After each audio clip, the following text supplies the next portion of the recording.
ठीक है यार, ऑपरेटर्स तक हम लोग का हो चुका है। उन्होंने देख लिया कितने टाइप के ऑपरेटर होते हैं, हर एक ऑपरेटर का क्या यूज़ होता है। तो यार जैसे हम लोग मैथ्स में पढ़ते थे कि जब कोई एक्सप्रेशन, एक बड़ा सा एक्सप्रेशन आ जाता था, एल्जेब्रिक एक्सप्रेशन, तो उसमें क्या होता था कि बहुत सारे ऑपरेटर रहते थे। मल्टीप्लिकेशन भी रहता था, वहीं पे डिवाइड डिवीजन भी कर रहे हैं हम लोग, एडिशन भी कर रहे हैं, सब्ट्रैक्शन भी कर रहे हैं। तो उस पर्टिकुलर एक्सप्रेशन को सॉल्व करने के लिए हम एक रूल यूज़ करते थे जिसको हम बोर्ड मास रूल बोलते थे। उसमें लोग करते क्या थे कि अगर किसी भी एक्सप्रेशन में कहीं पे ब्रैकेट्स आ जा रहे हैं, तो सबसे पहले हम ब्रैकेट के अंदर वाली चीज़ को सॉल्व करते थे। तो उसके अंदर हम लोग ऑफ, मतलब बोर्ड मास के अकॉर्डिंग जो ऑफ होता था, मतलब मल्टीप्लिकेशन करते थे, फिर डिवीजन करते थे।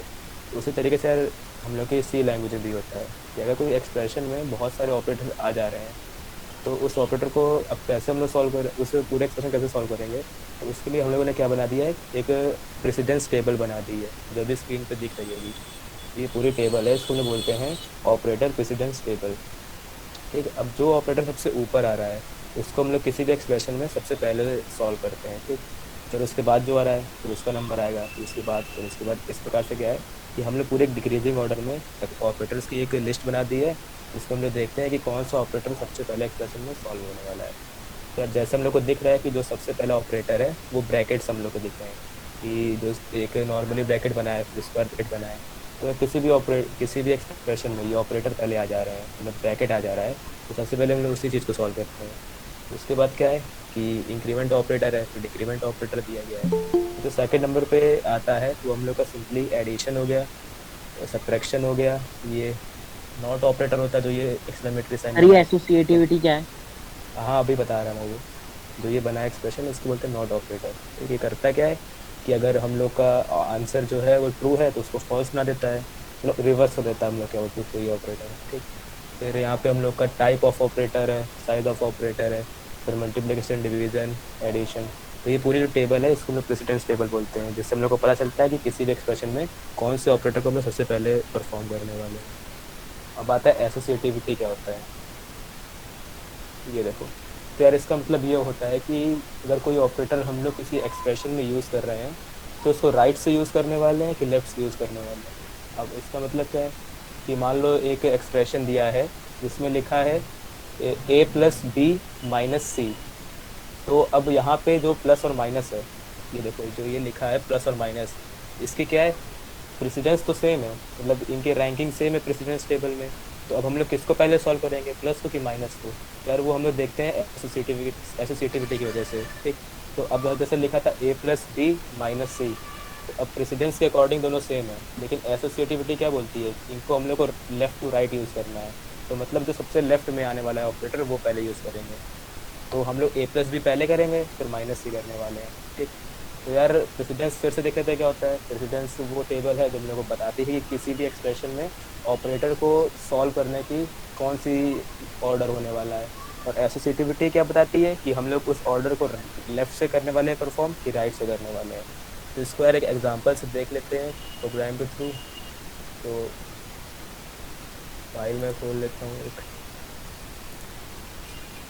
तो जैसे यार एक नॉर्मल सी सी प्रोग्राम बनाने वाला हूँ। इतना तो सबको पता होगा कि यहाँ पे इसका यूज़ क्या है, इंक्लूड का। इसके बाद मैंने इंट मेन बना दिया। अब मान लो मैंने नॉर्मली ये कोई वेरिएबल ले लिया इंट ए। ठीक, अब इसके अंदर मैंने लिख दिया 10 प्लस 4 डिवाइडेड बाई 6 और मल्टीप्लाई बाय 6 कर दिया।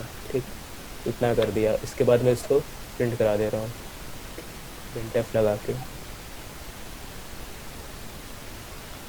और फिर मैंने रिटर्न 0 कर दिया।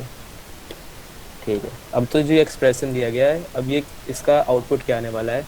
तो यार इसी को देखने के लिए हम लोग प्रेसिडेंस टेबल यूज़ करते हैं। तो इसके अंदर क्या क्या आ रहा है, प्लस आ रहा है, डिवीज़न आ रहा है और मल्टीप्लिकेशन आ रहा है।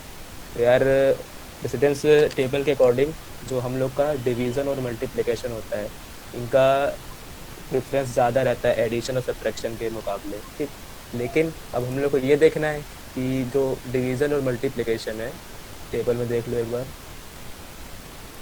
ये डिवीजन और मल्टीप्लिकेशन है, ये क्या है, इनका ऑर्डर मतलब कि इनकी रैंकिंग सेम है प्रेसिडेंस टेबल में। ठीक, लेकिन अगर ये एक एक्सप्रेशन में दोनों एक साथ आ जा रहे हैं तो इस कौन सा पहले सॉल्व होने वाला है। तो यार वो एसोसिएटिविटी बताती है। तो यहाँ पे लिखा है कि ये लेफ्ट टू राइट होने वाले हैं एसोसिएटिविटी में। तो देखते हैं अब। तो देखो यहाँ पे क्या है, 4/6 ठीक। तो लेफ्ट टू राइट इसको करना हम लोग को सॉल्व। तो सबसे पहले लेफ्ट वाला एक्सप्रेशन सॉल्व करेंगे। तो 4/6 कितना आने वाला आंसर, जो आंसर आएगा फिर उसको 6 से मल्टीप्लाई करेंगे, तो नॉर्मली इसको 10 में ऐड कर देंगे। ठीक। तो जब इसको रन कराएंगे, सेव कर देते हैं। तो देखो आंसर क्या आ रहा है, यहाँ पे 10 आ रहा है। 10 क्यों, फिर से देखो। देखो इस पूरे एक्सप्रेशन में प्लस आया है, डिवीज़न का साइन आया है और मल्टीप्लिकेशन ऑपरेटर आया है। तो यार अब 3 ऑपरेटर आ गए हैं, कैसे सॉल्व करना है। तो सबसे पहले हम लोग प्रेसिडेंस टेबल देखते हैं। तो जो प्रेसिडेंस टेबल में सबसे ऊपर ऑपरेटर्स होते हैं उनको हम लोग पहले ऑपरेट कर देंगे। तो मल्टीप्लिकेशन, डिवीज़न और एडिशन में जो मल्टीप्लिकेशन और डिवीज़न है उनकी रैंकिंग अच्छी है in comparison with addition operator. तो हम लोग डिवीज़न और मल्टीप्लिकेशन पहले परफॉर्म करने वाले हैं यार। लेकिन अब ये इशू आता है कि डिवीज़न और मल्टीप्लिकेशन की प्रेसिडेंस तो सेम है। तो अब इसको किस ऑर्डर में सॉल्व करेंगे, लेफ्ट टू राइट सॉल्व करेंगे मतलब यहाँ से सॉल्व करेंगे, या राइट टू लेफ्ट करेंगे मतलब यहाँ से। तो हम लोग जब टेबल देखते हैं तो उसमें लिखा है कि जो मल्टीप्लिकेशन और डिवीज़न है उनकी एसोसिएटिविटी जो है वो लेफ्ट टू राइट है। तो इसलिए जो ये एक्सप्रेशन है इसको हम लोग लेफ्ट टू राइट ऑपरेट करने वाले हैं। तो मतलब पहले हम लोग 4/6 करेंगे। तो यार 4/6 का आंसर क्या आएगा, 0 आएगा सिंपली। तो 0 आ गया, इस जगह पर कन्वर्ट हो गए, तो चलो 0 लिख देंगे। ठीक। तो अब क्या है, अब नॉर्मली मल्टीप्लिकेशन हो जाएगा। तो मल्टीप्लिकेशन किसका होगा, 0 और 6 का। तो उसका आंसर क्या आने वाला है, 0। तो इसको हटा के हम 0 यहाँ लिख देंगे नॉर्मली। अब क्या बता, सिर्फ एडिशन बचा है। तो 10 + 0 कितना होने वाला है, 10। इसीलिए हम लोग का जो आउटपुट आ रहा था वो 10 आ रहा था। हाँ ये रहा। तो नॉर्मली फिर से रन कराते हैं तो देखो आउटपुट क्या आ रहा है, 10 आ रहा है। ठीक। ये दिख रहा होगा यहाँ पे 10। ठीक। हेलो तो ये हम सर, लोग का। हाँ। अगर इसको सर इंट नहीं करके, अगर जो लिखे हैं इंट ए इक्वल, वहाँ इंट ना करके अगर करते हैं फ्लोट, तब तो 14 आता ना, क्योंकि फ्लोट कर दें ये, हाँ, तब 14 तो आएगा सर। 10.0 आ जाएगा। तो 0 आ परसेंटेज। रहा है। अच्छा हाँ, रुको रुको रुको। अभी जो फ्लोट करने पे आंसर आना ना, ये होता है टाइप कन्वर्जन की वजह से। अभी जो आएगा तब बताऊंगा तभी क्या कैसे हो रहा है। ठीक है। अभी इंट इसको समझो नॉर्मली। ठीक। Okay sir. तो टाइप कन्वर्जन अभी बताऊंगा तो बताऊंगा। ठीक है। तो यार ये बहुत सिंपल एक्सप्रेशन था। ठीक है। इसको सॉल्व करना कुछ ज़्यादा कठिन नहीं था। हम लोग एक और एग्जाम्पल देखते हैं। अगर मैंने लिख दिया तो एक थोड़ा मुश्किल से ले लेते हैं। 7/3 plus bracket 4 -6 divide by bracket 3 × 6 -4। ये मान लो लिखा एक्सप्रेशन। ठीक। तो थोड़ा यार सा इसका जूम बहुत करना। जूम कर दूँ, कहाँ से होता है जूम। माउस से मतलब फिंगर से होते ना, तो जैसे कोई जूम करते हैं पिक्चर को वैसे। पहले अपनी टच पे क्लिक बड़ा सा दोनों फिंगर से जूम करो, आ जाएगा।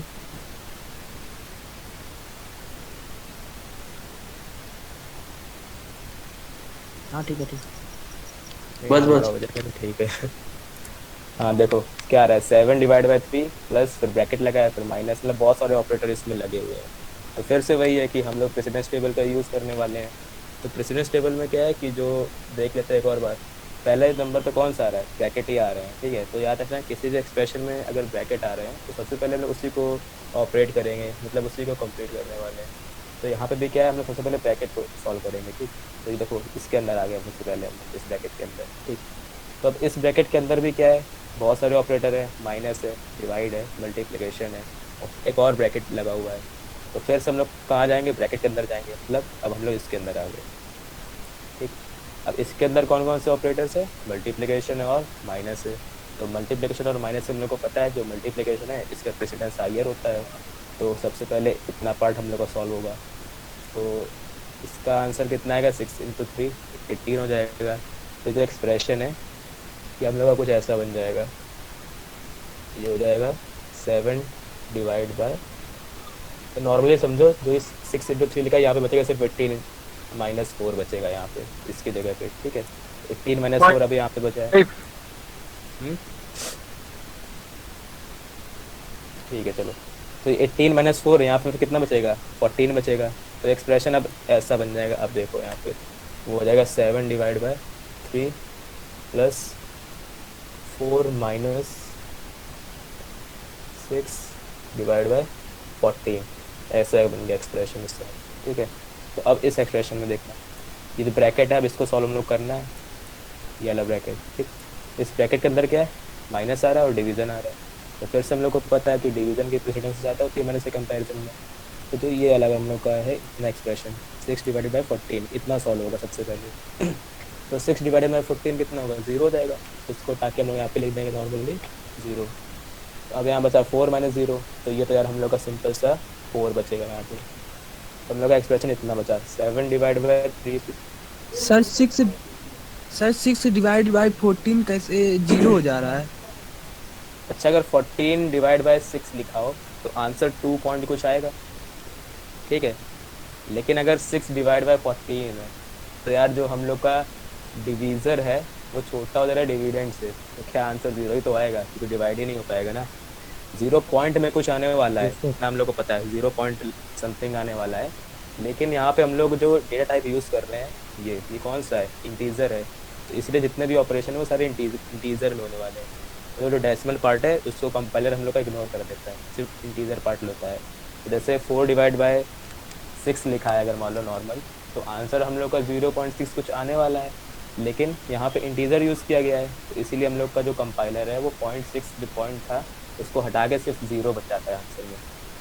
इसीलिए जो हम लोग का यहाँ पे था, मतलब 6/14 था ये वाला पार्ट, ये 0 हो जा रहा था, इसीलिए हो रहा था। ठीक है, आया समझ में?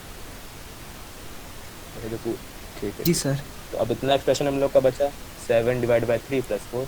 यार नॉर्मली अब तो नॉर्मल हो गया बिल्कुल कि सबसे पहले डिवीज़न करेंगे, तो 7/3 कितना आने वाला है, 2 पॉइंट समथिंग आएगा।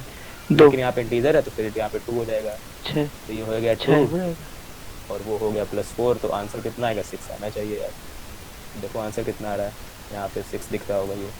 ठीक है, तो यार ये था हम लोग का प्रेसिडेंस, और इसी तरह एसोसिएटिविटी भी हम लोग देखी।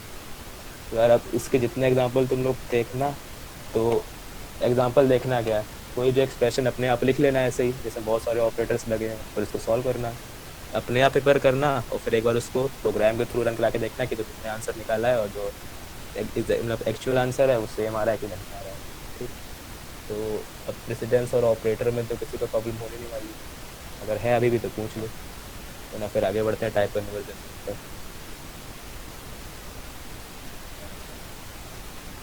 ठीक है यार, अब टाइप कन्वर्जन देखते हैं। तो यार होता क्या है कि जब भी हम लोग कोई प्रोग्राम के ऊपर वर्क कर रहे हैं, या कोई भी हम लोग प्रॉब्लम सॉल्व कर रहे हैं अपने कंप्यूटर पे बैठ के कोड बना रहे हैं कुछ भी, तो कभी कभी क्या होता है कि कोई डेटा जो होता है या कोई वैल्यू जो होती है उसको हम लोग दूसरे फॉर्म में बदलना चाहते हैं, मतलब उसका डेटा टाइप कन्वर्ट करना चाहते हैं। अगर वो इंटीजर फॉर्म में है, तो यार उसमें डेसिमल वैल्यू तो आने नहीं वाली, और मान लो हमको अपने प्रोग्राम में एक सर्कल का एरिया निकालना है। ठीक है, तो यार सर्कल का एरिया नॉर्मली जो होते हैं वो डेसिमल फॉर्म में रहते हैं, क्योंकि इसमें पाई आ जाता है। तो अगर हम लोग उसको इंटीजर फॉर्म में रखेंगे तो यार आंसर हम लोग को एक्यूरेट नहीं मिलने वाला या करेक्ट नहीं मिलेगा। ठीक है, उसमें पॉइंट वाले जो वैल्यू है वो गायब हो जाएगी। तो यार करते क्या है कि हम लोग उसकी जगह डबल या फ्लोट या डेसिमल वैल्यू यूज़ कर लेते हैं। ठीक, तो अगर मान लो हो क्या है, ऐसे प्रोग्राम में हो रही ऐसा रहा है कि जो आंसर हम लोग का आ रहा है वो डेसिमल में आ रहा है, मान लो 14 आंसर आ रहा है, एरिया आ रहा है किसी सर्कल का, और हम लोगों ने जो डेटा टाइप यूज़ किया है वो फ्लोट यूज़ किया है या डेसिमल यूज़ किया है, तो आंसर हम लोग का 14.00 आएगा। लेकिन हमको जो आंसर चाहिए वो सिर्फ इंटीजर चाहिए, तो हम लोग क्या करेंगे, उस पर्टिकुलर एरिया को कन्वर्ट करके इंटीजर टाइप में ले आते हैं। तो यार इसी को हम लोग टाइप कन्वर्जन बोलते हैं। मतलब किसी भी एक वेरिएबल का जो टाइप है, जो डेटा टाइप है, उसको कन्वर्ट करके किसी दूसरे टाइप में कन्वर्ट कर देना, इसको हम लोग क्या बोलते हैं, टाइप कन्वर्जन बोलते हैं। यार टाइप कन्वर्जन भी 2 टाइप की होती है, एक होती है इम्प्लिसिट टाइप कन्वर्जन और दूसरी जो होती है एक्सप्लिसिट टाइप कन्वर्जन। अब इम्प्लिसिट टाइप कन्वर्जन ऐसे कन्वर्जन होती है जो हम लोग मैनुअली नहीं करते हैं। अब मैनुअली मतलब हम लोग खुद उसको फोर्स नहीं करते हैं कि भाई तुम अगर इंटीजर तो दूसरे टाइप में होता है, ऐसा हम लोग नहीं बोलते हैं। कंपाइलर तो फिर खुद ब खुद किसी एक डेटा टाइप को दूसरे डेटा टाइप में कन्वर्ट कर देता है। ठीक है, मतलब ऐसे डेटा कन्वर्जन जिसको हम लोग तो खुद नहीं परफॉर्म करते हैं, कंपाइलर खुद ब खुद उसको कर देता है, उसको उस कन्वर्जन को बोलते हैं हम लोग इम्प्लिसिट टाइप कन्वर्जन।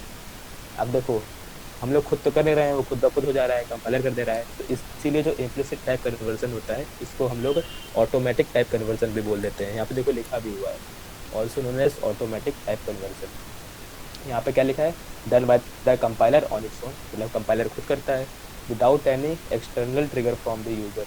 मतलब हम लोग नहीं कहते हैं कि भाई कि तुम इस डेटा के हो तो दूसरे डेटा में बन जाओ, ऐसा हम लोग नहीं कह रहे हैं, कंपाइलर खुद ब खुद ऐसा कर देता है। ठीक, तो यार एग्जाम्पल है कि यहाँ पे दिया गया है इम्प्लिसिट टाइप कन्वर्जन का, अब वो देख लेते हैं। तो देखो यार सिंपली ये क्या है, जो पहली लाइन है ये हम लोग की क्या है, कमेंट है, तो ये हम लोग की रन नहीं होने वाली, आपको पता है। लिखा गया है यहाँ पे example of implicit type conversion. तो जो पहली लाइन यहाँ पे, दूसरी लाइन में क्या लिखा है, एक हेडर फाइल दे रखी है और फिर हम लोगों ने इंट मेन फंक्शन बनाया, इसके अंदर हम लोग ने वेरिएबल डिक्लेयर कर दिया है और इनिशियलाइज भी कर दिया है। यहाँ पे देखो क्या हुआ है, इंडेक्स वेरिएबल को उन्होंने यहीं पे डिक्लेयर भी किया और इनिशियलाइज भी कर दिया, और x की वैल्यू कितनी दे दी, 10 दे दी। और ये कैसा है, वेरिएबल है, इंटीजर टाइप का है। इसके बाद इन्होंने दूसरा वेरिएबल y बनाया, इसकी वैल्यू उन्होंने a कैरेक्टर दे दी है। ठीक, तो यहाँ पे ये चीज़ नोटिस करो कि जो x है वो इंटीजर टाइप का है और जो y है वो कैरेक्टर टाइप का है। ठीक, तो यार मैंने बताया था जब मैं शुरुआत में पढ़ा रहा था कि हम लोग कोई भी कैरेक्टर अगर होता है तो उसकी जो वैल्यू होती है तो उसको हम लोग इंटीजर में भी कन्वर्ट कर सकते हैं। ठीक है, तो जो इंटीजर बन के आता है उसको हम लोग एस्काई वैल्यू बोलते हैं उसकी। अब एस्काई वैल्यू क्या होती है, तो यार बेसिकली ये समझ लो कि कोई भी सिंबल है या कोई भी हम लोग कैरेक्टर अगर सी प्रोग्राम में यूज़ कर रहे हैं तो उसकी इंटीग्रल वैल्यू भी कुछ होती है। जैसे हम लोग कैपिटल ए हो गया, इसकी इंटीग्रल वैल्यू 65 होती है। ठीक, उसी तरीके से स्मॉल ए जो हो गया, इसकी इंटीग्रल वैल्यू 97 होती है। सर डिफरेंट डिफरेंट लैंग्वेज में अलग अलग होगी फिर इसका नहीं नहीं, एस्काई वैल्यू जो होती है वो पूरे ग्लोबली यूनिवर्सली एक ही है, ये चीज़ याद रखना। ओके ठीक है, हाँ, कैपिटल ए से कैपिटल जेड, इनकी जो एस्काई वैल्यू होती है वो होती है 65 to 90। मतलब कैपिटल ए की एस्काई वैल्यू 65 हो जाएगी, कैपिटल बी की 66 हो जाएगी, और उसी प्रकार कैपिटल जेड की कितनी हो जाएगी, 90 हो जाएगी। और स्मॉल जेड की जो स्मॉल जेड से मतलब स्मॉल ए से स्मॉल जेड तक की वैल्यू जो होती है वो 97 to 122 होती है। इतना बस याद रखना अभी के लिए।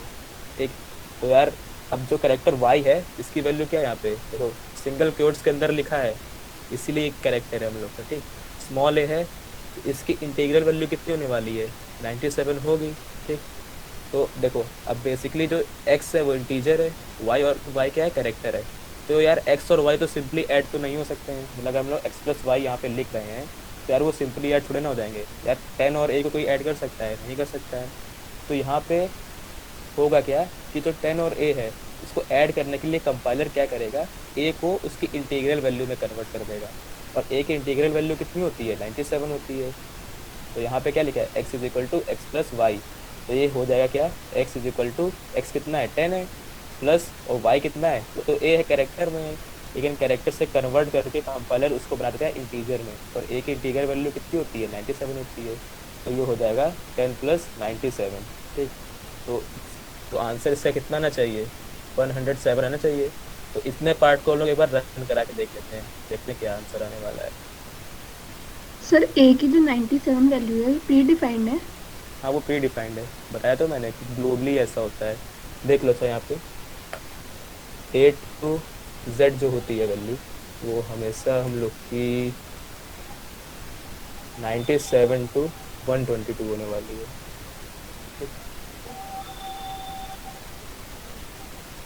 ए टू स्मॉल जेड, और जो capital A to capital Z value होगी वो हम लोग की होगी 65 to 90, इतना याद रखना। ठीक है, तो हाँ अब मैं प्रोग्राम बताता हूँ कि मान लो मैंने int x is equal to वहाँ पर दिया था 10, और अगला वेरिएबल जो दिया था वो था character y is equal to, अब मान लो a नहीं देते हम लोग, यहाँ पे दे देते हैं कोई एक नया कैरेक्टर, अगर मैंने दे दिया g दे दिया, स्मॉल g। अच्छा ये चीज़ बताओ कि जो चीज़ लिखी है सही लिखी गलत लिखी है, इतने प्रोग्राम में गड़बड़ है अभी तक की नहीं, तो बता सकता है देखिए। हाँ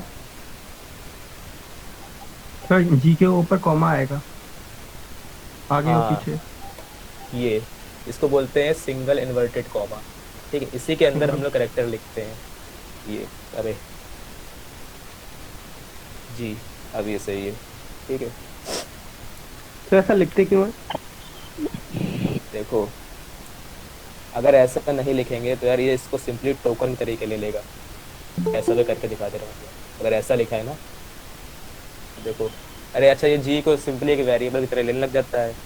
इसने क्या सोच लिया कि जो y इक्वल टू जी लिखा है ये पूरा एक वेरिएबल का नेम है। और मैंने वेरिएबल के जब वेरिएबल पढ़ाया था उसमें मैंने बताया था कि हम लोग किसी भी वेरिएबल के नेम में इक्वल टू नहीं यूज़ कर सकते हैं, मतलब तो सिंबल यूज़ कर सकते हैं, और सिंपली हम लोग के अल्फ़ाबेट हो सकते हैं, या तो वो कोई डिजिट हो सकती है, या तो वो अंडरस्कोर हो सकता है। इसके अलावा कुछ नहीं यूज़ कर सकते थे।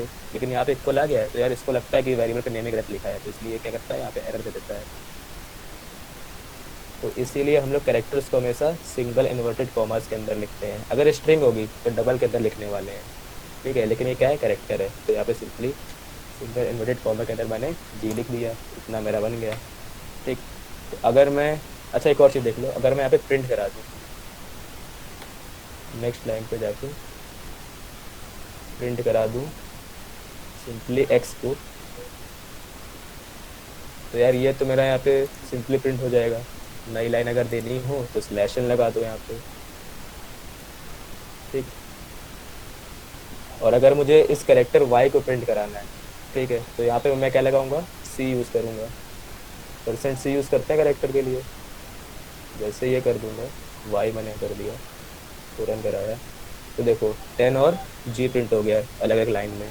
पहली लाइन में क्या लिखा है, 10 लिखा है, और अगली लाइन में क्या लिखा है, g लिखा है, ठीक। लेकिन अगर मैं इसको हटा के, c को हटा के यहाँ पे d कर दूँ, तो d क्या करता है, इंटीजर प्रिंट करता है, और c क्या करता था, कैरेक्टर प्रिंट कर रहा था। लेकिन जो d है वो इंटीजर है, और ये जो y है वो क्या है, कैरेक्टर है। तो कंपाइलर खुद ब खुद क्या करेगा, इस y कैरेक्टर को उसकी इंटीजर वैल्यू में कन्वर्ट कर देगा।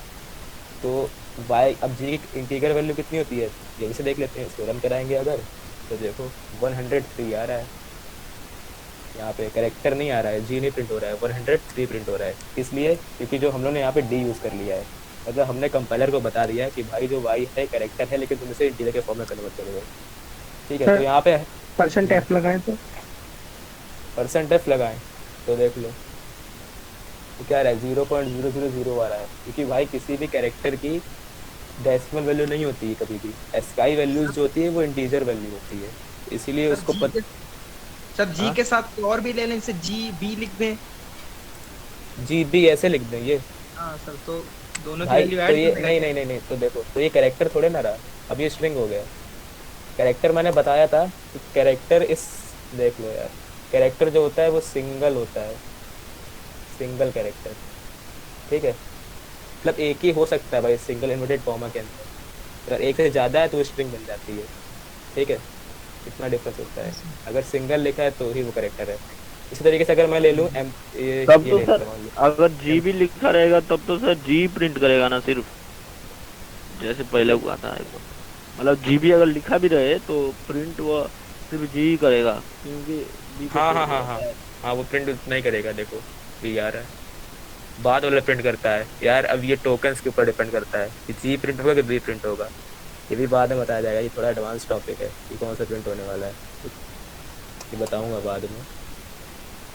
इतना समझो कि करता क्या है कंपाइलर, सिर्फ पहले या बाद वाले को सिर्फ एक ही लाइकर प्रिंट करता है। लेकिन अगर ऐसा लिखा होता है डबल इन्वर्टेड कॉमा के अंदर, ऐसे में जी भी लिखा होता तो भाई एक एरर आ जाती। क्यों? क्योंकि भाई हम लोग यहाँ पे स्ट्रिंग दे रहे हैं और यहाँ पे क्या लिखा है, कैरेक्टर लिखा है, ठीक है। तो ये दिक्कत है, तो ये रन ही ना कर पाता, कंपाइल ही ना हो पाता। सिंपली यहाँ पे क्या लिख दें, अगर हम लोग ऐसे लिख दें, जी लिख दें, तो ये सही है हम लोग का, ठीक है।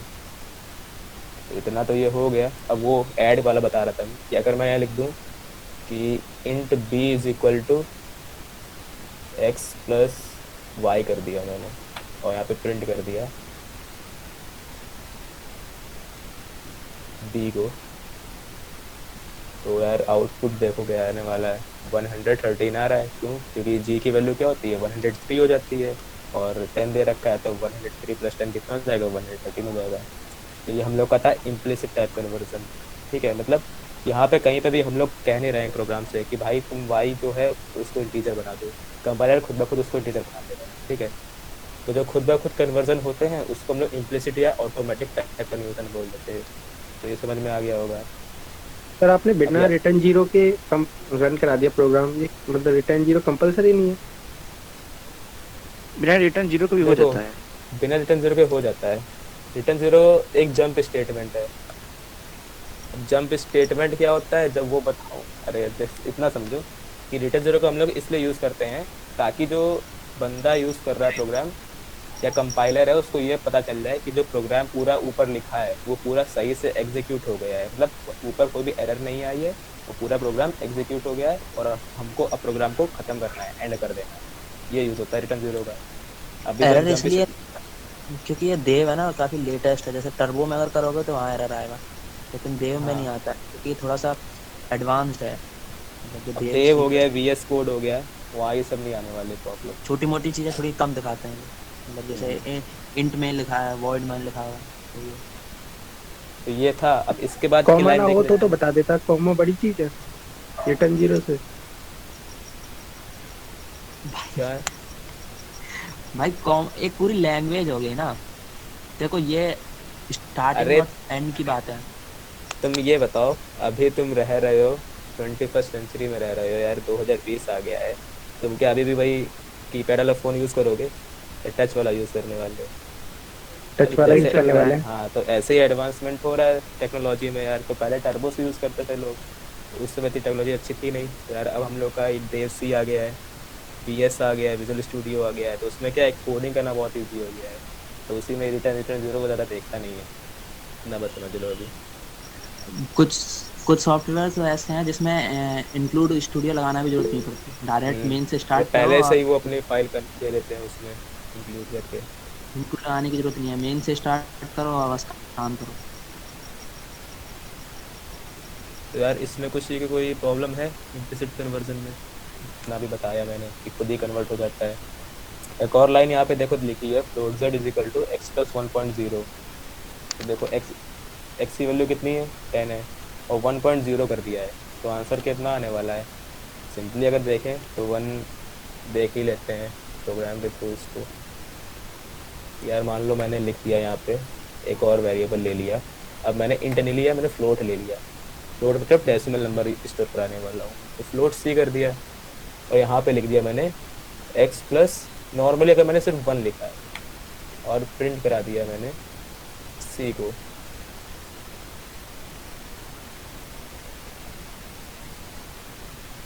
ये लिख दिया मैंने, इसको रन कराते हैं तो देखो आंसर। अच्छा लाइन नहीं दी मैंने, यहाँ अगर न्यू लाइन दे दूँ, इसको अब रन कराऊँ तो आंसर क्या आ रहा है, 11.00000, इतना बड़ा आ रहा है, पॉइंट में आ रहा है। तो जबकि हम लोग को पता है जो एक्स है वो इंटीजर है, और 1 भी क्या है, इंटीजर है। दोनों इंटीजर वैल्यूज हैं, और दोनों को ऐड करेंगे तो नॉर्मली आंसर हम लोग का 11 आना चाहिए। लेकिन यहाँ पे जो सी वेरिएबल है उसका डेटा टाइप क्या है, फ्लोट है, मतलब डेसिमल वैल्यू स्टोर कराने वाला है। इसलिए कंपाइलर क्या करता है, जो यहाँ पे 11 आंसर आया है इसको हम लोग को फ्लोट या डेसिमल में कन्वर्ट करके खुद ब खुद दे देता है, तो आंसर हम लोग का 11.00 हो जाता है। अगर हम लोग यहाँ पे इंट कर देते थे, यहाँ पे मैंने इंट लिख दिया, तो इसको डी करना पड़ेगा। रन कराया, अब तो आंसर देखो सिंपली क्या आ रहा है, 11 आ रहा है। अब दोनों इंटीजर में है, और जो वेरिएबल सी है वो भी इंटीजर में है, तो इसलिए कोई प्रॉब्लम नहीं हो रही है। तो यहाँ पे अगर 0.00 भी कर दो, मतलब ये फ्लोट है, ये इंट है, तो आंसर तो हम लोग का फ्लोट होना चाहिए। मतलब 10 प्लस 1.0 आंसर कितना होगा, 11.0 होना चाहिए। लेकिन यहाँ पे इंटीजर लिखा हुआ है, तो इसलिए जो आंसर है वो हम लोग का भी इंटीजर में आने वाला है, तो देखो 11 आंसर आ रहा है। तो ये सारे जो कन्वर्जन्स थे हम लोग के इम्प्लिसिट कन्वर्जन थे, मतलब खुद ब खुद हो जा रहे थे, तो इसीलिए इसको हम लोग ऑटोमेटिक कन्वर्जन भी बोल देते हैं। इसके बाद जो कन्वर्जन आता है वो आता है एक्सप्लिसिट टाइप कन्वर्जन। ये ऐसा कन्वर्जन है जिसमें हम लोग कंपाइलर को फोर्स करते हैं कि भाई ये जो कन्वर्जन मैं कर रहा हूँ ये खुद मैंने खुद किया है, तुम्हें नहीं करना है, ठीक है। तो ऐसे कन्वर्जन इसको एक यूज़र बताता है कि यहाँ पे इस डेटा टाइप को मैं इस डेटा टाइप में कन्वर्ट कर रहा हूँ, तो उन कन्वर्जन को हम लोग एक्सप्लिसिट टाइप कन्वर्जन भी बोल देते हैं। अब इसका एक्सप्रेशन कुछ होता है कन्वर्जन करने का, तो वो एक बार देख लो कैसा होता है। तो मान लो कोई एक डेटा पहले से ही है, एक वेरिएबल है ये, ठीक। अब इसका डेटा टाइप मान लो इंटीजर है, अब इसको कन्वर्ट करके मुझको फ्लोट में बनाना है।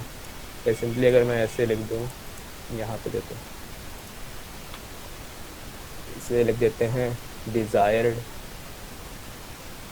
टाइप, मतलब जिस टाइप में मुझे कन्वर्ट करना है डिज़ायर टाइप, ठीक है। और अंदर वो वेरिएबल यूज़ करेंगे जिसको मुझे कन्वर्ट करना है। तो ये इसका सिंटेक्स होता है ये चीज़। ये वेरिएबल में वो वेरिएबल लिखेंगे जिस वेरिएबल को मुझे कन्वर्ट करना है, और यहाँ पे वो डेटा टाइप रहेगा जिस डेटा टाइप में कन्वर्ट करना है। तो ठीक है, अब एग्जाम्पल के थ्रू देख लेते हैं कि कैसे एग्जाम्पल के थ्रू इसे करने वाले हैं। तो यहाँ पे देखो राइट साइड में एग्जाम्पल दिया गया हुआ है। सिंपली हम लोगों ने एक प्रोग्राम बनाया है, उसमें मैंने एक वेरिएबल डिक्लेयर और इनिशियलाइज कर दिया है। वेरिएबल कौन सा है? एक्स, और डेटा टाइप क्या है उसका? डबल है, मतलब फ्लोट वैल्यू उसमें लेने वाले हैं हम लोग। तो जो एक्स की वैल्यू दी है वो 1.2 दे दी मैंने। ठीक, अब मैंने यहाँ पे सम निकाल रहा हूँ, तो देखो सम किस में है? यहाँ पे इंटीजर में है, और यहाँ पे देखो लिखा भी है इंट एक्स। अब इंट क्या है भाई? Desired type. डिज़ायर्ड टाइप मतलब जिस टाइप पे मुझे कन्वर्ट करना है वेरिएबल को, और किस वेरिएबल को कन्वर्ट करना है वो उसके बाद लिख देते हैं। जैसे यहाँ पे एक्स लिखा है, तो एक्स को कन्वर्ट कर रहा है मैं किस में? इंट में कर रहा हूँ। ठीक, तो इंट एक्स लिख दिया, फिर +1 कर दिया, तो मतलब ये जो एक्स है वो इंटीजर में कन्वर्ट हो जाएगा। लेकिन एक्स की वैल्यू कितनी है? 1.2 है। तो जैसे ही 1.2 को इंटीजर में कन्वर्ट करेंगे तो मेरा जो डेसिमल वाला पार्ट है, तो ये 0.2 है वो हट जाता है, तो उससे बचेगा यहाँ पे 1 बचेगा। तो हो जाएगा 1 + 1, आंसर मिलता आएगा 2। तो देखो यहाँ पे सम कितना आ रहा है? इसीलिए 2 आ रहा है। इसका एग्जाम्पल थ्रू एक बार देख लेते हैं कैसे करते हैं इसको। हेलो हेलो सर, हम्म, डबल डाटा टाइप मतलब क्यों यूज करते हैं? जैसे कि इंट इंटीजर के लिए, फ्लोट डेसिमल। हाँ, डबल तब यूज़ करते हैं ना जब जो मेरी डेसिमल वैल्यू है वो कुछ काफ़ी बड़ी है, या उसमें जो डेसिमल पॉइंट के बाद जो वैल्यूज आ रही हैं, मतलब जैसे 12.34 लिखा है, तो सिंपली इसको फ्लोट में हम लोग स्टोर करा देंगे। लेकिन अगर हम लोग की वैल्यू जो है वो है 12.3897454333, बहुत बड़ी है, मतलब डेसिमल वैल्यू जो है वो बहुत बड़ी है, तो उसको हम डेसिमल में स्टोर कराते हैं ताकि जो हम लोग के डेटा है वो लॉस ना हो। फ्लोट सिंपली क्या करता है, कुछ ही 6, शायद 6 या 7 डेसिमल प्लेस तक जाता है, लेकिन जो हम लोग का ये डबल है ये थोड़ा और आगे तक चला जाता है, 12 से 13 डेसिमल वैल्यू तक चला जाता है। तो ये ओके ध्यान सर, रखना तब तो है। सर डबल यूज करेंगे तो वो छोटा वाला काम भी हो जाएगा, मतलब फ्लोट का भी काम कर लेगा। हाँ, लेकिन यहाँ पे डबल यूज़ करने में ये मतलब प्रॉब्लम आ जाती है कि जो डबल है उसका साइज थोड़ा बड़ा होता है with comparison to float. 8 byte consume करता है ना सर ये हाँ मेमोरी? हाँ हाँ हाँ, मेमोरी ज्यादा यूज हो इसीलिए। जाएगी ना। हाँ, अगर मेरा मान लो कुछ कोडिंग कॉम्पिटिशन में बैठा हुआ हूँ, तो भाई वहाँ पे टाइम कॉम्प्लेक्सिटी भी देखी जाती है, स्पेस कॉम्प्लेक्सिटी भी देखते हैं। ठीक है, तो उसमें मेमोरी का भी मैनेजमेंट देखना पड़ता है हम लोग को कि मेमोरी कितनी घेरता है। जितनी ज़्यादा मेमोरी बड़ी होगी ना, उतना ज़्यादा कॉम्प्लेक्स हो जाता है, मतलब टाइम जो होता है एग्जीक्यूशन का वो बढ़ जाता है उसके साथ ही। तो इसीलिए हम लोग फ्लोट को तभी यूज़ करेंगे, मतलब डबल तभी यूज़ करेंगे जब जो वैल्यू हम लोग की वो काफ़ी बड़ी। ठीक, वरना हम लोग नॉर्मली हम लोग फ्लोट यूज़ करके काम करा लेते हैं अपना। तो यहाँ पे मैं बता रहा था एग्जांपल एक, कि मान लो मैंने एक फ्लोट लेते हैं, फ्लोट इज इक्वल टू 3.1456 ले लिया, पाई की वैल्यू ले ली। ठीक है, और एरिया चलो निकाल लेते हैं। मैंने एक और वेरिएबल ले लिया फ्लोट नाम का, float data type area is equal to कर दिया मैंने अच्छा रेडियस, चलो एरिया का वही बना देते हैं, प्रोग्राम ही बना देते हैं। और मैंने यहाँ पे जो इंट आर लिया, रेडियस लिया, वो मान लो ले लिया मैंने 7। ठीक है, तो एरिया क्या होता है? पाई, ये तो पाई है ए की वैल्यू, तो pi into r, a into r कर दिया मैंने। अगर मैं अब इसको प्रिंट करा दूँ एरिया को,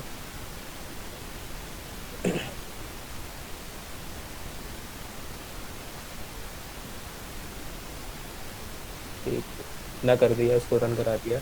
देखो 154.13 कुछ आ नहीं थी, वो तो पता ही थी हम लोग को कि अगर पाई आर स्क्वायर लेते हैं और रेडियस 7 होता है तो एरिया 154 कुछ आता है। लेकिन यहाँ पे डेसिमल में भी वैल्यू है, तो और देखो ए क्या है? डबल में है। आर क्या है? फ्लोट में है। तो और ये पूरा एक्सप्रेशन किस में? फ्लोट में लिखा हुआ है। तो यहाँ पे जो आंसर आएगा ये फ्लोट में पूरा आने वाला है। तो वो हम लोग का आउटपुट में आ भी रहा था कि इंटीग्रल नहीं डेसिमल वैल्यू मिल रही थी। लेकिन अगर मैं चाहता हूँ कि जो ये एरिया है, ये पार्ट पूरा, ये मेरे सिर्फ इंटीजर में रहे, तो यहाँ पे क्या कर सकते हैं हम लोग, इसको ऐसे लिख देंगे, या बेसिकली ये समझो, या ज़्यादा कॉम्प्लेक्स हो जाएगा, इसको हटाओ।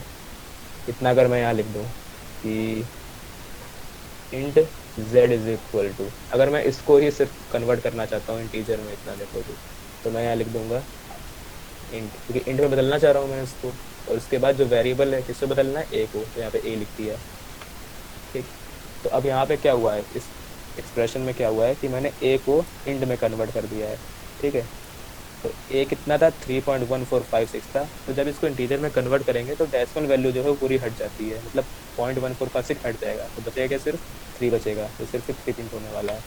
तो अगर मैं दोनों को प्रिंट करा के देख लूँगा, प्रिंट एफ करके परसेंट एफ कर दिया और एक नई लाइन दे दी और मैंने प्रिंट करा दिया ए को यहाँ पे। ठीक, उसके बाद मैंने नया प्रिंट एफ दिया, तो वहाँ पे मैं प्रिंट करा दूँ अगर जेड को, तो देखो दोनों में अंतर क्या होने वाला है। तो देखो पहले तो नॉर्मली मेरा ए प्रिंट हो गया, देखो यहाँ पे 3.1456। देखो यहाँ पे क्या है, एक्स्ट्रा जीरो ऐड इसीलिए होगी कि फ्लोट वैल्यू है, और फ्लोट में क्या होता है 6 to 7 डेसिमल वैल्यू तक जाता है। तो देखो वहीं तक गया ये पूरा। और फिर यहाँ पे क्या हुआ है, मैंने ए को कन्वर्ट कर दिया इंटीजर में, तो इंटीजर के ये पार्ट हट जाएगा पूरा, 0.1456 से बचेगा क्या, 3। तो यहाँ पे वही जेड प्रिंट कराया है, तो देखो यहाँ पे 3 प्रिंट हो गया नॉर्मली। तो यहाँ पे क्या हुआ है, कंपाइलर ने खुद ब खुद नहीं किया है, मैंने कंपाइलर को बताया है। क्या बताया है कि जो ए है वो फ्लोट में था, इसको हम लोग इंटीजर में बदल रहे हैं। ठीक, तो इतना ये समझ में आया।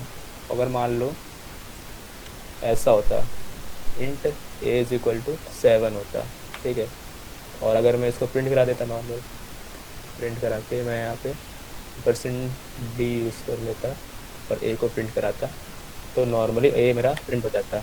लेकिन अगर मैं यहाँ पे कर दूँ एक फ्लोट वैल्यू लेके, यहाँ पे मैं इसको फ्लोट में कन्वर्ट कर दूँ, या डेसिमल, चलो फ्लोट में करते हैं, फ्लोट में कर दिया कन्वर्ट ए को, और उसके बाद मैंने इसको फिर से प्रिंट कर दिया। तो अब देखना क्या होगा, प्रिंट कर दिया मैंने बी को, तो देखो क्या आ रहा है। अच्छा नई लाइन नहीं दी, फिर से देखो यार, यहाँ पे मैंने न्यू लाइन दे दिया। स्लैशन का यूज़ कब होता है, जब हम लोग को न्यू लाइन देनी होती है, फिर लाइन ब्रेक करनी होती है। ठीक, तो मैंने इसको रन कराया अब, तो देखो इसका आउटपुट तो सिंपली मिला है, इंटीजर में आएगा, ए प्रिंट हो जाना चाहिए, तो वहाँ पे मेरा 7 प्रिंट हो रहा था। यहाँ पे क्या है कि जो ए इंटीजर में है, मैंने बोला भाई इसको फ्लोट बदल दो, तो यार इंटीजर को फ्लोट में कैसे बदलेंगे, तो सिंपली बस पॉइंट लगा दूँ। अब 7 को पॉइंट में करना है तो 7.00 प्रिंट हो गया मेरा। तो यहाँ पे भी कंपाइलर खुद ब खुद कन्वर्जन नहीं कर रहा है, मैं कंपाइलर से कह रहा हूँ, मतलब मैंने फोर्स कर दिया कि भाई ए को तुम फ्लोट में ही कन्वर्ट करो, चाहे कैसे भी करो। तो कंपाइलर ने क्या किया, फ्लोट ए है, इसे बी में हम स्टोर करवानी जरूरी है, हमसे ए में ही स्टोर नहीं कर। हाँ करा देंगे, हो सकता है ये भी, देखिए वो यहीं पे देख लेते हैं। चलो क्या, मैंने ऐसे ही लिख दिया ए इज इक्वल टू फ्लोट। अच्छा तुम ये कह रही हो ना, ए इज इक्वल टू फ्लोट ए करने का मतलब। यस ऐसा करेंगे तो नहीं होगा भाई, देख लो क्यों नहीं होगा, रन करा दिया 7 ही आ रहा है। क्यों, क्योंकि यार जो ए का डेटा टाइप क्या है, इंटीजर है, ठीक है, और मैंने यहाँ पे कन्वर्ट तो कर दिया। अब देखो जो इक्वल टू होता है ना, इसकी एसोसिएटिविटी राइट टू लेफ्ट होती है, निकाल देता हूँ मैं इसकी, देखो कहाँ होगा इक्वल, ये देखो या नहीं, ये तो नहीं है, ये असाइनमेंट ऑपरेटर, देखो असाइनमेंट ऑपरेटर तो ना इक्वल टू, इसकी एसोसिएटिविटी क्या लिखी है, राइट टू लेफ्ट लिखी हुई है। तो हमेशा जो एक्सप्रेशन में इक्वल आता है वो हमेशा राइट टू लेफ्ट होगा, तो ये एक्सप्रेशन कैसे जाएगा, राइट टू लेफ्ट जाने वाला है। तो भाई पहले ये तो हो गया मेरा ऑपरेट। यहाँ पे क्या हुआ, कंपाइलर ने ए की वैल्यू को फ्लोट में कन्वर्ट कर दिया और वो वैल्यू हो गई 7.00। अब जैसे ही मैं यहाँ पे आया, मतलब इस पोर्शन में आया, तो यहाँ पे कंपाइलर देखा कि ए का डेटा टाइप क्या है, वो तो इंटीजर है भाई, और यहाँ पे वैल्यू क्या है, फ्लोट है। तो कंपाइलर ने खुद ब खुद यहाँ पे ऑटोमेटिक टाइप कन्वर्जन कर दिया, मतलब कंपाइलर ने खुद ब खुद जो ये वैल्यू थी जो फ्लोट में कन्वर्ट करी थी, मैंने करवाई थी कन्वर्ट, उसको कंपाइलर ने खुद ब खुद ऑटोमेटिकली उस फ्लोट वैल्यू को इंटीजर में दोबारा कन्वर्ट कर दिया, क्योंकि जो ए में वैल्यू स्टोर होने वाली है वो इंटीजर ही हो सकती है। यहाँ पे लिखा हुआ है कि ए का डेटा टाइप जो है वो इंट है, इसीलिए यहाँ पे हम लोग का 7 प्रिंट हो रहा था नॉर्मली। सर इंट को कैर में करा सकते हैं? हाँ ये हो सकता है, हाँ ये सही एग्जांपल है। अभी ये बता देता हूँ मैं, तो ये समझ में आया कि नहीं आया, क्यों यहाँ पे हम लोग का आउटपुट था अभी भी 7 आ रहा था, वो इसीलिए था। हाँ लेकिन अगर एक और चीज़ देखो यहाँ पे, अगर ये लिखा हुआ है ऐसे, यहाँ पे मैं F कर दूँ तो आउटपुट देखना, तो 0.00 आ रहा है। क्यों, अब कोई बोलेगा कि भाई ए तो हम लोग का इंटीजर है, यहाँ पे मैं डेसिमल प्रिंट करा रहा हूँ, लेकिन ये जो है वो इंटीजर पहले से ही है, तो इसलिए कंपाइलर यहाँ पे कंफ्यूज हो जाता है और वो ए की वैल्यू सिर्फ 0 ही दे देता है normally हमेशा। अब वो देख लो कि इसको हम लोग कैसे कन्वर्ट कर सकते हैं कैरेक्टर में। मान लो कैरेक्टर बी को मैंने कर दिया, character B is equal to character A, ठीक है, ये कर दिया। अब 7 तो मान लो मैंने ले लिया 65, ठीक है, और इसको हटा के मैंने कर दिया सी कर दिया कि कैरेक्टर स्टोर कराना चाह रहे हैं। अरे ये तो गलत हो जाएगा, यहाँ पे अगर मैं लिख दूँ बी तो देखो क्या आ रहा है, कैपिटल ए आ रहा है, क्योंकि 65 किसकी वैल्यू होती है, कैपिटल ए की होती है। तो इसने कंपाइलर ने क्या किया, 65 को कैरेक्टर में कन्वर्ट कर दिया। अब हमको पता है 65 जो होता है वो एस का वैल्यू कैपिटल ए की होती है, तो इसीलिए यहाँ पे हम लोग कैपिटल ए प्रिंट हो जा रहा है। लेकिन अगर हम लोग ये ना भी लिखें, हेलो सर, ये परसेंटाइल सी के बाद जो बी है यहाँ पर ए लेके कराना है एक बार। हाँ तो भी वही बता रहा हूँ मैं, अगर ये ना भी लिखें और सिंपली मैं यहाँ पे ए लिख दूँ तो भी हम लोग कैपिटल ए ही प्रिंट होगा, क्योंकि एस का वैल्यू इसकी कितनी होती है, मतलब ए कैपिटल ए की एस का वैल्यू 65 होती है, और कंपाइलर को जो पहले से पता है कि जो 65 एस का वैल्यू है वो कैपिटल ए की है। तो हमने यहाँ पे फिर हो क्या रहा है, यहाँ पे हम लोग का ऑटोमेटिक टाइप कन्वर्जन हो रहा है, मतलब कंपाइलर खुद ब खुद जो ए की वैल्यू 65 है इसको हम लोग का कैरेक्टर में बदल दे रहा है। यहाँ पे जो लिखा है कैपिटल सी लिखा है उसमें खुद ब खुद कन्वर्ट कर दे रहा है। तो यहाँ पे क्या हो रहा है, हम लोग का इम्प्लिसिट टाइप कन्वर्जन हो रहा है, यहाँ पे लिख दे रहे हैं ऑटोमेटिक कन्वर्जन। सर प्रोग्रामिंग में सर कोई ऐसे फंक्शन है जो जो फ्रैक्शन में मतलब सर भिन्न में आउटपुट दे सके? हाँ बहुत है, मतलब डेसिमल जैसे वैल्यू है ना। आउटपुट लिख के आए 1/2 लिख के आए। अच्छा नहीं, वो ये फ्रैक्शन वो में, ये बोलता फ्रैक्शन में है लिख के है, हाँ फ्रैक्शन में नहीं आती जैसे है। होल डेसिमल में ही आ जाएगी डायरेक्ट। सर हमेशा डेसिमल में आएगी। हाँ डेसिमल में आ जाएगी। कंप्यूटर या कोई भी कैलकुलेटर होता है वो सबको सिंपलीफाइड आंसर देता है। अगर लिखा है 17/4 आंसर देते तो वो सिंपलीफाइड आंसर थोड़ा ना हो जाएगा। इसीलिए सर चार्ट और डेसिमल और फ्लोट वगैरह का यूज होता है ना। हाँ, अगर फ्रैक्शन में आता तो कोई उसका कोई फंक्शन दे देता करने के लिए। सर सॉफ्ट की क्लास शुरू होने वाली है सर। क्लास होने वाली है। सॉफ्ट हाँ स्किल सर 6:30 सर अगर डबल यूज करेंगे तो उसके साथ परसेंटेज के साथ क्या लगाएंगे? LF लगा दो। हेलो सर, अब मुझे एक बात समझ में नहीं आया, हम इनपुट जो ले रहे हैं स्कैनएफ में कैसे ले सकते हैं? स्कैनर में अरे वो भी सब पता है। अभी देखो तुम स्लाइड देखो, यहाँ तक मेरा हो चुका है, कन्वर्जन तक हो चुका था। अब यहाँ से पूरा वही आ रहा था, स्टैंडर्ड इनपुट आउटपुट, प्रिंटफ क्या होता है, स्कैनफ क्या होता है, ये सब यहीं पे आ रहा था। ये देखो आज इसके आगे यही पढ़ाना था, ये देखो पूरा आ तो रहा है, यही बताना था अभी। अब क्लास कब से है तुम लोग की?